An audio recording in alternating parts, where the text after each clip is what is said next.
RIRS operation অনেক সময় আমরা বলে থাকি যে বড় পাথর হলে 2টো সেশন লাগতে পারে, বা খুব বড় হলে অনেক সময় 3টে সেশনও লাগে। এই 2টো সেশন বা 3টে সেশনের প্রশ্নটা কেন উঠছে, এটার একটা খুব বড় কারণ হচ্ছে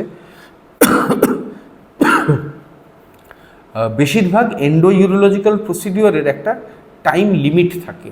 আমরা একটা সময়ের বেশি আমরা অপারেশন করতে আমরা ইউজ করতে পারি না, কারণ তাতে ইনফেকশনের সম্ভাবনা খুব বেড়ে যায়।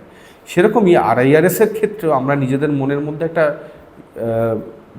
বাউন্ডারি রাখি যে 1 থেকে 1.5 ঘন্টা সময়, এই এতটুকু সময় আমি কিডনির মধ্যে থাকবো। এর বেশি যদি আমি থাকতে যাই তাহলে কিন্তু আমার ইনফেকশনের সম্ভাবনা উত্তরোত্তর বেড়ে চলে।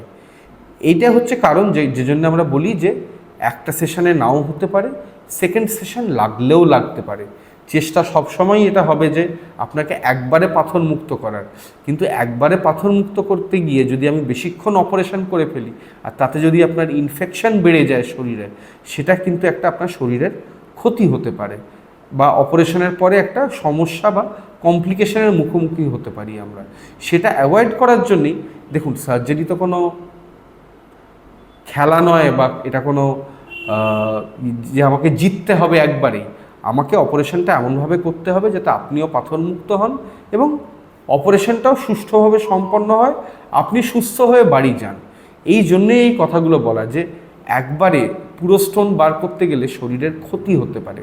এগুলো সব পাথরের জন্য নয়, বড় পাথরগুলোর জন্য, যেগুলো আগে হয়তো PCNL দিয়ে করতাম আমরা, কিন্তু এখন RIRS দিয়ে করি, হয় একটা সেশন বা 2টো সেশন অবধি লাগতে পারে।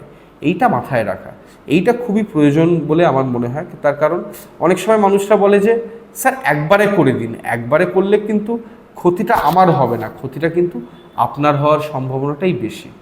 সে কারণে RIRS যদি করতে চান বড় পাথরের জন্য খুব ভালো কথা, আমাদের হাতে সমস্ত যন্ত্রই আছে যার মাধ্যমে আমরা RIRS করে দিতে পারি, একবারে স্টোন ফ্রি করার চেষ্টা।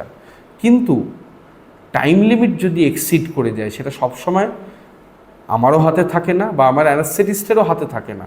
তখন একটা সময়ের পর বেশিক্ষণ ধরে কন্টিনিউয়াস অপারেশন করে যাওয়া কিন্তু পেশেন্টের স্বাস্থ্যের জন্য ক্ষতিকারক হতে পারে।